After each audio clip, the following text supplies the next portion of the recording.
స్వామి వ్రతం అంతా కూడా ఎప్పుడు చేయాలి, ఎలా చేయాలి అంతా కూడా మనం తెలుసుకున్నాం. కానీ నారద మహాముని క్వశ్చన్ అడిగాడు. ఏందయ్యా అంటే, స్వామిని మీరు చెప్పారు బాగానే ఉంది, కలియుగంలో ధర్మం ఒక పాదం మీద నడుస్తుందని కదా, కాబట్టి నేను పోయి ఇప్పుడు కానీ చెప్పాను అనుకో, వాళ్ళందరూ కూడా చాలా చెప్పావులే, మేము అసలు నమ్మం అట్లాంటివి సరే అంటారు. సరే మీరు నమ్మాలంటే ఇంతకుముందు ఎవరైనా చేసున్నారా, చేసుంటే మాకు ఆ చేసిన వాళ్ళ గురించి చెప్పు, అప్పుడు నేను నమ్ముతామంటారు. కాబట్టి ఈ వ్రతాన్ని ఎప్పుడన్నా చేసి ఉంటే నాకు చెప్పవలసింది, ఇంతకుముందు ఎప్పుడన్నా చేసి ఉంటే అని చెప్పి అడుగుతారు. అప్పుడు ఆయన చెప్తాడు, అదాంత ప్రవక్ష్యామి కృతం మే ప్రాద్విజ కచ్చింతం వ్రతం ప్రభాతే. ఓ ముని శ్రేష్ఠులారా, ఈ యొక్క వ్రతాన్ని చేసిన ద్వారా వచ్చిన ఫలితాన్ని గురించి చెప్పేటువంటి కథ ఒకటి ఉన్నది, చెప్తా వినండి అని చెప్పి ఒక్క విష్ణుమూర్తి నారద మహాముని చెప్తాడు. సౌనకాది మహర్షులకి సూత మహాముని చెప్తాడు. ఆ కథ గురించి చెప్తాం. పూర్వకాలమునందు కాశీనగరములో ఒక బ్రాహ్మణుడు ఉండేవాడు. ఆయన చాలా పేదరికంతో బాధపడుతూ ఉన్నాడు. చాలా ఆయన ఎట్లాంటి పేదరికంతో బాధపడుతున్నాడు? ఆఖరి దప్పులతో, అంటే తినడానికి తిండి లేకుండాను, ఉండడానికి సరైనటువంటి వసతి లేకుండాను, కట్టుకోవడానికి శుభ్రమైనటువంటి వస్త్రం లేకుండా, అంతేకాకుండా సంతానం లేకుండా బాధపడుతూ ఉన్నాడు. ఎప్పుడైతే బాధపడుతూ ఉన్నాడో అప్పుడు ఆయన ఏం చేశారయ్యా అంటే, బాధపడుతూ ఉన్నాడు ప్రతినిత్యము కూడా. అప్పుడు ఆయన ఏం చేసుకున్నాడు, కానీ ఒక పని అయితే చేశాడు. ఏం చేశారయ్యా అంటే, ప్రతినిత్యము కూడా ట్రైన్ ఎక్కడ ఉంది అప్పుడు నేను ఆల్రెడీ కొట్టున్నాను, అది ట్రైన్ ఎక్కడ ఉందో చూసి చెప్పండి sir. Where is my train train number already కొట్టున్నాను, స్పెషల్ ట్రైన్.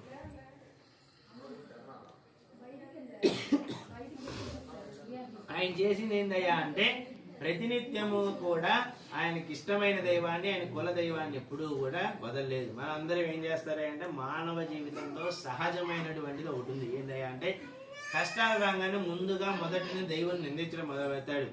ఏందో ఈ దేవుడికి నా మీద దయే లేదు, అన్ని కష్టాలు నాకే పెడతాడు అన్నమాట ఫస్ట్ మొదలవుతుంది. దేవుడి ఇంకా కొంచెం కష్టాలు ఎక్కువైన అసలు దేవుడే లేదు, ఊరక సోదిదంతా అనే రకంగా వస్తారు. ఫస్ట్ మొదటిగా కష్టాలు రాగానే దైవాన్ని నిందించడం మొదలు పెడతాడు. కానీ బ్రాహ్మణుడు ఏం చేశాడయ్యా అంటే, ఎప్పటికో ఒకప్పటికి కూడా నాకు ఏదైనా కదా దేవుడు కరుణించకపోతాడా అని చెప్పి ఆయన ఎప్పుడూ కూడా దైవాన్ని నిందించలేదు. నిందించకుండా ఆయన చేసేటువంటి కార్యక్రమం అంతా, ప్రతినిత్యము చేయాల్సినటువంటి పూజ అంతా కూడా చేసుకుంటూ ఆయన ఏం చేశాడయ్యా, కుటుంబ పోషణ కోసం అంటే మనకు ఒక సామెత ఉంది, గుప్తదానం బట్టైనా సరే కుటుంబ పోషణ చేయాలనేటువంటి శాస్త్రం ఉంది.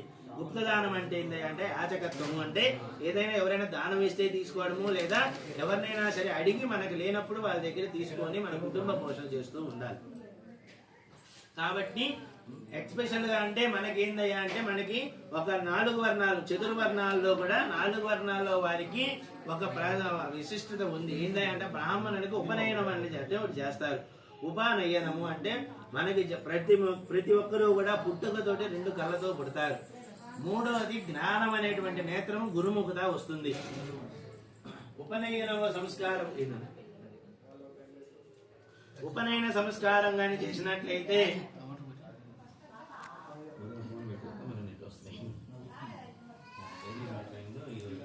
ఉప అంటే మరి ఒక నయనము అంటే కన్ను, మరి ఒక కన్ను రావడం అంటే ఏందయ్యా అంటే, ప్రతి ఒక్కరు కూడా పుట్టుకతోనే 2 కన్ను ఉంటాయి.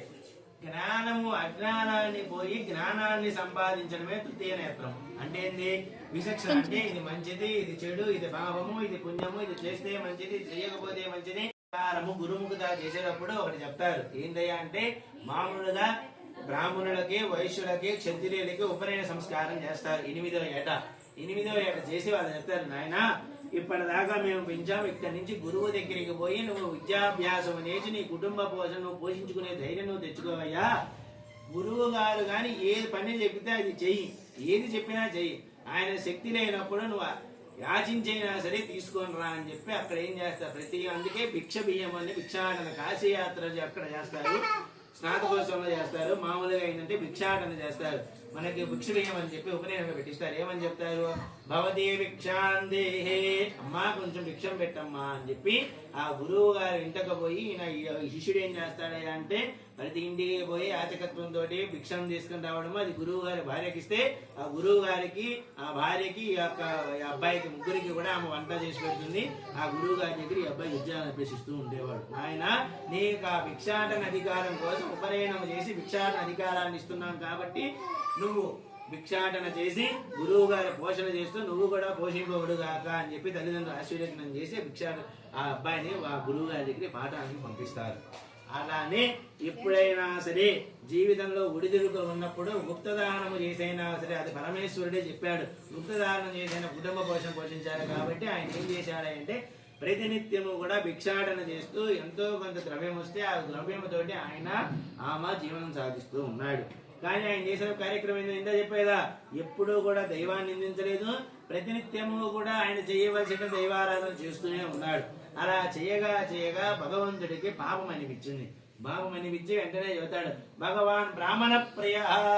భగవంతుడు ఏం చేశాడయ్యా అంటే ఈ బ్రాహ్మణుడికి ఈ యొక్క పేదరికము పోయి కష్టాలు పోయే మార్గాన్ని చెప్తాను అనుకుని ఆయన భూలోకానికి ఒక బుద్ధ బ్రాహ్మణ రూపంలో సన్యాసి రూపంలో అక్కడికి వస్తాడు.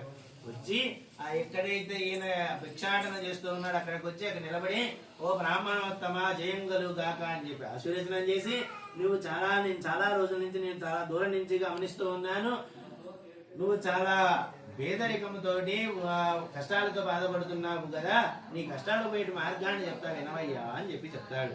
స్వామి చెప్పండి అని చెప్పి ఆయన నమస్కారం చేసి ఆయన చెప్తారు, స్వామి ఒక సత్యనారాయణ స్వామి అనే వ్రతం ఉంది, వ్రతాన్ని కానీ చేసినట్లయితే నీ యొక్క దరిద్రం అంతా, నీ దరిద్రం అని నేను చెప్పను, నీ యొక్క కష్టాలన్నీ పోతాయి అని చెప్పి చెప్తాడు. వెంటనే ఆయన అంటాడు, సరే స్వామి చేస్తాను, ఎట్లా చేయాలో చెప్పవలసింది అని చెప్పి చెప్తాడు. అంతా ఫస్ట్ కథలో కూడా ఎలా చేయాలన్న క్రతువంతా కూడా మొదటి కథ మాత్రం ఫస్ట్ చేసిన వాళ్ళంతా ఒక్కదే చేశారు. మొక్కలంతా కూడా మొదటి కథ అంతా కూడా చెప్పిందంతా నేను మీకు చెప్పిందంతా కూడా విష్ణుమూర్తి సాక్షాత్ బ్రాహ్మణ రూపంలో వచ్చి ఆ బ్రాహ్మణుడు వివరిస్తాడు. వివరించిన తర్వాత ఆ బ్రాహ్మణుడు ఇంటికి వెళ్తాడు. ఆ భిక్ష తీసుకొని వెళ్ళి ఆ భార్యతో అన్నం తిని అప్పుడు చెప్తాడు. భార్యావత సంభాషణ ఇప్పుడే అన్నం దగ్గరే మొదలవుతుంది. ఆయన చెప్తాడు, ఏమైనా ఈరోజు భిక్షాటనకు వెళ్ళినప్పుడు అక్కడ నాకు ఒక సన్యాసి కనబడ్డాడు. సన్యాసి రూపంలో సాధువు బ్రాహ్మణుడు కనబడి మన కష్టాలు పోయే మార్గాన్ని చెప్పాడు. ఏదో సత్యనారాయణ స్వామి వ్రతం ఉందట, వ్రతాన్ని చేసినట్లయితే మన యొక్క దుఃఖాలన్నీ కూడా పోతాయి, మన కష్టాలన్నీ పోతాయని చెప్పాడు. కాబట్టి మనం వ్రతం చేసుకుందాము అని చెప్పి చెప్తాడు. ఎప్పుడైతే చెప్తాడో అప్పుడు ఆయన ఉంటుంది, సరే స్వామి మనం ఇప్పటిదాకా మనం ఒక్కని దేవుడు లేవు కాబట్టి ఇది కూడా చేద్దాం, దాని ఏముంది, ఆయన అందులో వృద్ధ బ్రాహ్మణుడు చెప్పారు కాబట్టి ఏ పుట్టలో ఏ పాము ఉందో తెలియదు కాబట్టి మనం కూడా విందాము అని చెప్పి చేద్దాము అనుకుని ఆ బ్రాహ్మణ దంపతులు ఇద్దరు కూడా సరే అనుకున్నారు.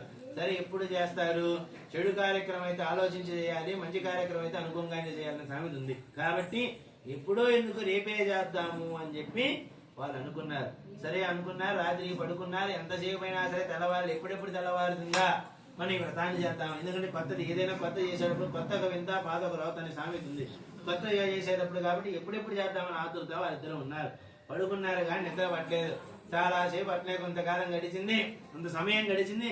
చిన్నగా తెల్లవారు జామైంది. ఇద్దరు లేచారు, స్నానం చేశారు, కాలకృత్యాలు చేసుకున్నారు, స్నానం చేశారు. ఆ ఇద్దరు కూడా దేవుడి దగ్గరికి పోయి దీపాలను తీసుకుని, ఓ స్వామి నీ దయతోటి నీ యొక్క అనుగ్రహంతో ఇన్నాళ్ళ నుంచి మేము చెప్పుడు చేయలేనటువంటిది నీ అనుగ్రహంతో ఈ రోజు నీ యొక్క వ్రతాన్ని చేసుకోదలుచున్నాం, కాబట్టి నీ యొక్క అనుగ్రహాన్ని మాకు ఇవ్వవలసింది అని చెప్పి ఇద్దరు కూడా సత్యనారాయణ స్వామి నమస్కారం చేసుకున్నారు. చేసుకొని ఇందా చెప్పాయి, నమస్కారం చేసుకున్న తర్వాత ప్రతి ఒక్కరు ఏదైతే పని చేస్తున్నారో ఆ పని చేయొచ్చు అని చెప్పాను. అట్లనే ఈయన కూడా ఏం చేశాడు, ఎప్పట్లానే భిక్షాటనకి వెళ్ళాడు. భిక్షాటనకి వెళ్ళి ఆ స్వామివారి యొక్క అనుగ్రహంతో రోజు దోశలు పెట్టేవాడు. ఆ రోజు 2 దోశలు పెట్టాడు. ఇప్పుడు కాదులే స్వామి రేపురా అని చెప్పేవాళ్ళు ఆ రోజు పిలిచి మరీ భిక్షం పెట్టారు. స్వామివారి యొక్క అనుగ్రహంతో ఆయన ఎప్పుడూ సంపాదించుకునే దానికంటే రెట్టింపు ధనం వచ్చినది. చాలా సంతోషించిన వాడే. ఆయన చెప్పింది సత్యనారాయణ స్వామి చెప్పిందంతా కూడా అప్పుడంతా మనకి ఏముండేది, ఇప్పుడంటే మనకి కొనుక్కు రావాలి, అప్పుడంతా ఎక్స్చేంజ్ ఆఫర్, మనం ఇది ఇస్తే వాళ్ళ దగ్గర ఉండి మనం ఇస్తారు. అట్లా ఆయన సంపాదించుకున్నంతా కూడా ఒక్కొక్కరి దగ్గరికి పోయి ఈ దగ్గర ఉన్న ద్రవ్యం ఇవ్వడం, ఆయన కావాల్సిన ద్రవ్యం తెచ్చుకోవడం, అట్లా పూజా సామాగ్రి అంతా కూడా తెచ్చుకున్నాడు. సాయంకాలం చుట్టుపక్కల వాళ్ళు తెలిసిన ఫస్ట్ మొదటిసారి చేయడం కాబట్టి ఆ ఇద్దరు ముగ్గురు చుట్టుపక్కల వాళ్ళని పిలుచుకున్నాడు. సాయంకాలాన్ని మళ్ళీ మొత్తం ఆవు నెయ్యి, ఆవు పాలు, గోధుమ నూక మొత్తం తెచ్చుకున్నాడు. మొదటి కథలో ఎలా అయితే చెప్పాడో మొత్తము కూడా అన్ని ఏర్పాటు చేసుకుని కథ చేయడం ప్రారంభించాడు. మొదటిసారి చేశాడు, చాలా భక్తి శ్రద్ధలతో చేశాడు. చేయంగానే స్వామి వారు సంతుష్టుడైనాడు. ఎందుకంటే భగవంతుడికి కావాల్సింది భక్తి. మనం ఎంత ఆర్భాటంగా చేశామన్నది కానీ ఎంత భక్తిగా చేశామన్నదే ముఖ్యం. నువ్వు శక్తి ఉంటే దేనితోనే శక్తి లేకపోతే స్వామి నా దగ్గర ఇంతే ఉందని చెప్పి ఒక అక్షంతలు వేశాడు, నమస్కారం. స్వామి భక్తికి లొంగుతాడు. ఎప్పుడైనా సరే భగవంతుడు భక్తికే లొంగుతాడు, ఆర్భాటానికి లొంగడు. ఆయన భక్తిగా చేశాడు కాబట్టి ఆయనకి ఎట్లా అయింది అంటే దినదినాభివృద్ధిగా, అంటే ఒకే రోజు ఏది కూడా మనకి సాధ్యం కాదు. కడుపుతో ఉన్న ఆమె కూడా డెలివరీ అవ్వడానికి 9 నెలల సమయం పడుతుంది. కనీసం 9 లేదా 10 నెలల సమయం పడుతుంది. అంతేగాని జీవితంలో సినిమాలో చూపించంటే నీళ్ళు మారినంత తొందరగా కూడా జీవితంలో ఎప్పుడు కూడా ఎక్కిరావు. కాబట్టి దినదినాభివృద్ధి కూడా బ్రాహ్మణ దంపతులు ఇద్దరు కూడా ఆ యొక్క వాళ్ళ ఐశ్వర్యం కానీ కష్టాలు కానీ, అంటే ఎట్లా ఉందంటే ఒక్కొక్కసారి ఒక్కొక్క కోరిక నెరవేరుతూ వచ్చింది. ఇందాకే చెప్పి అందుకే ఏదైనా కోరిక ఉంటే కోరుకొని వేయండి, నెరవేరుతున్నాను. ఒకటే కోరుకోవాలి, ధర్మబద్ధమైంది ఉండాలి. అంతేగా నేను ప్రధానమంత్రినో, చీఫ్ మినిస్టర్నో, మంత్రినో, ఎమ్మెల్యేనో కావాలంటే జరగదు. లేదా నా ఆరోగ్యం బాగుండాలి, మా భర్త, మా భార్య, మా పిల్లలు ఆరోగ్యం, సంతానము, ధనం కలగాలి, అప్పులు లేకుండా మనస్థిమితంగా ఉండాలన్నటువంటి ధర్మబద్ధమైన కోరికలు చేస్తే ఆయన నెరవేరుస్తాడు. లేదా ప్రమోషన్ కావాలనో ఇట్లాంటివి కోరుకోవచ్చు. ధర్మబద్ధమై ఉండాలి కోరిక. అంటే మన శక్తి కొలది. ధర్మబద్ధం అంటే ఎమ్మెల్యే కావాలని కోరుకుంటే ధర్మబద్ధమే, కానీ మన శక్తి అంతవరకే ఉండాలి. మన దగ్గర నలుగురికి పెట్టాల్సిన ఉంటే నలుగురికే పెట్టాలి, కానీ 100 మంది పిలిచి రాంటి అందరినీ పెట్టిపోదని పెట్టడం హైలీ ఇంపాసిబుల్. అట్లాంటి కోరికలు కోరకూడదు.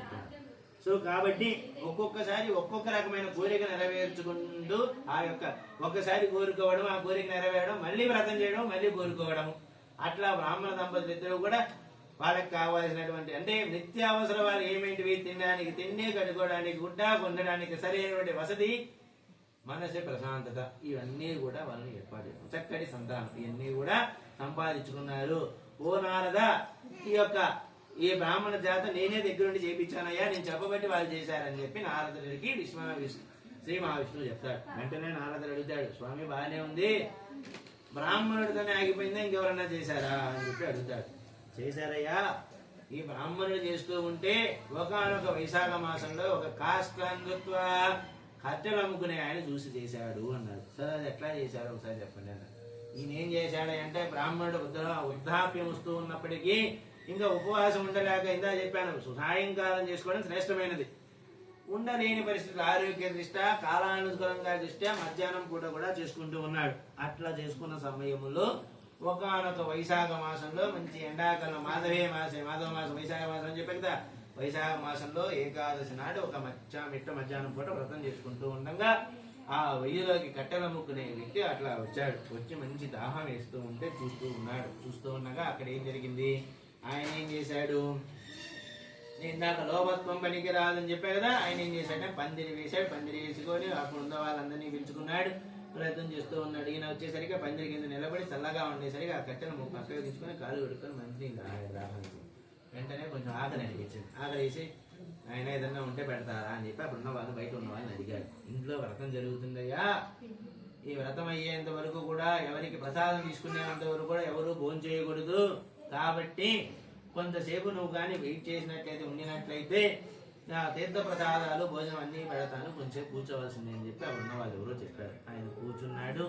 కథ అంతా కూడా అయిపోయింది. 5 కథలు, మొదటి కథ ఆయన మొత్తం అంతా అయిపోయింది. ఆ తీర్థ ప్రసాదాలు ఇచ్చారు, ఆయన ఇచ్చారు. మొత్తం అయిపోయిన తర్వాత భోజనం ఇచ్చారు, తిన్నాడు. తినేంత అయిపోయిన తర్వాత చేతి కొడుకొని అప్పుడు బ్రాహ్మణుడు కొంచెం ఫ్రీ అయిన తర్వాత అడిగాడు, ఓ బ్రాహ్మణోత్తమా, నీకు నమస్కారం, నువ్వు చేసినటువంటి ఏం పూజ చేశావు, ఎందుకు చేశావు? అప్పుడు ఆయన చదువుతాడు, అయ్యా ఈ సత్యనారాయణ స్వామి అనేటువంటి వ్రతం ఉంది, నాకు తినడానికి సరైనటువంటి వసతి లేక నిత్యము అవసరమైనటువంటి మనకి నిత్యము బ్రతుకు తెరువు గడవడానికి ఏదైతే అవసరం అవన్నీ లేకుండా నేను బాధపడుతున్నాను. కాబట్టి వాటి కోసం నేను ఈ యొక్క వ్రతాన్ని చేశాను. కాబట్టి నేను ఈ రోజు ఈ పరిస్థితిలో ఉన్నాడయ్యా అని చెప్పి ఆయన మొత్తము కూడా వృత్తాంతం అంతా చెప్పాడు. వెంటనే ఆయన అనుకున్నాను, నేను కూడా చేస్తే బాగుంటుంది స్వామి, నేను చెయ్యొచ్చా అని ఆయన అడిగాడు. మనకి మొదటి కదా చాతుర్వర్ణానిత్వ, చాతుర్వర్ణాల వారి వ్రతాన్ని చేయొచ్చు. బ్రాహ్మణులు, శూద్రులు, వైశ్యులు, రాజులు ఎవరైనా చేయొచ్చు. దానితో పాటు మనకి ఈ వ్రతం ఇంకొక క్లాస్ ఉందంటే, ఇంకొకటే మనకు ఆప్షన్ ఉంది. ఏందయ్యా అంటే వివాహమైన వాళ్ళు ఎవరైనా చేయొచ్చు. భర్త అచ్చం అంటే భార్య అందుబాటులో లేనప్పుడు అంటే భార్య దగ్గర లేనప్పుడు, బతికి ఉండి దగ్గర లేనప్పుడు భార్య కోసము ఈ వ్రతాన్ని మగవారు కూర్చొని వ్రతం చేసుకోవచ్చు. భర్త అందుబాటులో లేనప్పుడు భర్త యొక్క ఒత్తిడి అంటే ఏదైనా దేశానికి వెళ్ళి లేదా దేశానికో లేకపోతే కనబడకుండానో అలిగిపోయినప్పుడు, ఆరోగ్యం బాగలేక మంచానం ఉన్నప్పుడు, హాస్పిటల్లో ఉన్నప్పుడు భర్త యొక్క ఆయుష్యం కోసము, ఆరోగ్య క్షేమం కోసము భర్త యొక్క పైపంచి తీసుకొని పక్కన పెట్టుకొని అచ్చం స్త్రీ అయినా సరే వ్రతాన్ని చేసుకోవచ్చు. కాబట్టి ఎవరైనా చేసుకోవచ్చయ్యా, నువ్వు లక్ష్యంగా చేసుకోవాలి. స్వామి ఎవరో కాదు నువ్వే చేయించు అని చెప్తారు. ఏం కావాలా? ఆకలిస్తున్నదా? ఇంకొక అరగంట కూర్చోమ్మా, ఎవరైనా చేయవచ్చు అని చెప్తారు. కాబట్టి ఈయన కూడా కట్టిన కాష్టం అనుకునే వాళ్ళు కూడా చేయాలి అనుకుంటారు.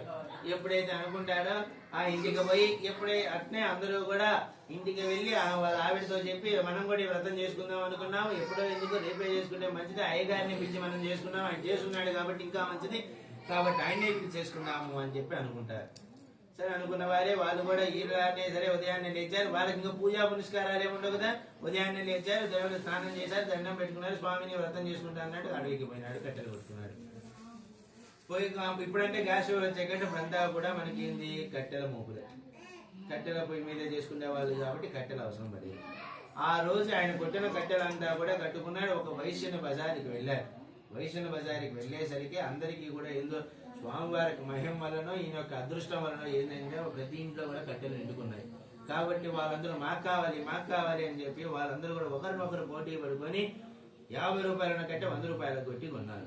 అట్లా ఆయన అనుకున్న దానికి చాలా ద్రవ్యం వచ్చింది. చాలా సంతోషించిన వాడే ఆయన ఇప్పుడు అనుకున్నాడు, నేను చేస్తాను అనుకుంటే ఎంత ఫలితం వచ్చింది, చేస్తే ఇంకెంత ఫలితం వస్తుందా అనుకుని అప్పుడు ఆయన స్వామివారి మీద నమ్మకం కలిగింది. ఏదైనా సరే మానవ జీవితంలో నమ్మకం అనేది చాలా ముఖ్యమైనది. ఏ బంధం నిలబడాలన్నా, భార్యాభర్తల బంధమైనా సరే, స్నేహబంధమైనా సరే, ఏ బంధమైనా సరే, గురు శిష్యుల బంధమైనా సరే, ఏదైనా సరే నమ్మకం అనే దానం మీద ఆధారపడి ఉంటుంది. అప్పుడు ఆయనకి రెట్టింపు ద్రవ్యం వచ్చేసరికి ఆయనకి అప్పటికి నమ్మకం కుదిరింది దేవుడి మీద. వెంటనే ఆయన ఏం చేశాడు, ఆ పంతుడిని పిలిచాడు, ఆ కావాల్సిన వస్తువులన్నీ తీసుకున్నాడు, ఇంటికి వచ్చాడు, సాయంకాలంగా వ్రతాన్ని చేసుకున్నాడు. అది మొదలు ఆ కట్టెలమ్ముకునే వ్యక్తి ఆ యొక్క బ్రాహ్మణుడు ఇద్దరు కూడా జీవితాంతము అంటే బతికున్నంత కాలము కూడా మాసేచ కర్తవ్య ఇందా చెప్పే కదా, ప్రతి మాసంలో కూడా చేసుకోవచ్చని. వాళ్ళు అదే మాత్రిగా మాసేచ కర్తవ్య ప్రతి మాసం కూడా వ్రతాన్ని చేసుకొని చివరికి మోక్షాన్ని పొందారయ్యా. భక్తి శ్రద్ధలతో చేసి వాళ్ళకి కావాల్సిన కోరికలన్నీ నెరవేర్చుకొని అష్టైశ్వర్యాలతో సుఖాలతో జీవించి చివరికి మోక్షాన్ని పొందారయ్యా నారద మహాముని. ఈ రకంగా వీళ్ళిద్దరూ కూడా ఫస్ట్సారిగా చేసున్నారు అని చెప్పి నారద మహామునికి శ్రీ మహావిష్ణువు చెప్తాడు. చెప్పినటువంటి కథ నేను మీకు చెప్పానయ్యా అని చెప్పి సౌనకాది మహర్షులకి సూత మహాముని చెప్తాడు.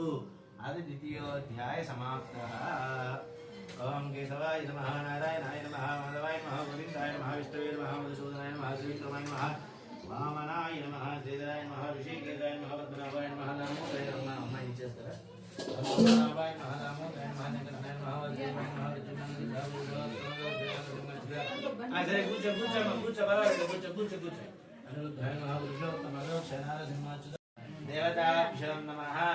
యదా భాగ ద్వితీయోపరి గోధుమమిష్ట చక్కెరాన్మిశ్రిత నారికేల ఖండశిఖర ద్వయ నివేదనం సమర్పయామి.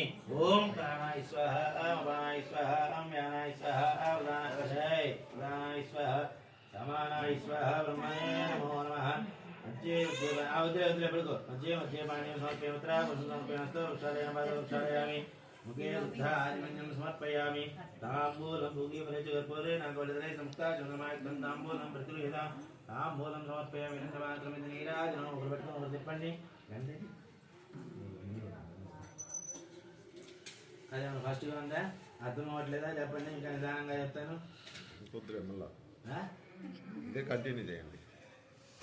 ఓం మంగళం గోత్రేంద్రాయ వాణియమనాత్మనే చక్రవర్తి తనూజాయ సర్వభౌమాయ మంగళం శ్రీయకాంతాయ కళ్యాణదేహేన శ్రీమద్వేంకటనాథాయ శ్రీనివాసాయ మంగళం. గంట రేట్ అవుతుంది కదా, మీద ఒకటి నీళ్ళు వేసేయండి. నమస్కారామి. జయ శ్రీమద్రమణ గోవింద గోవిందా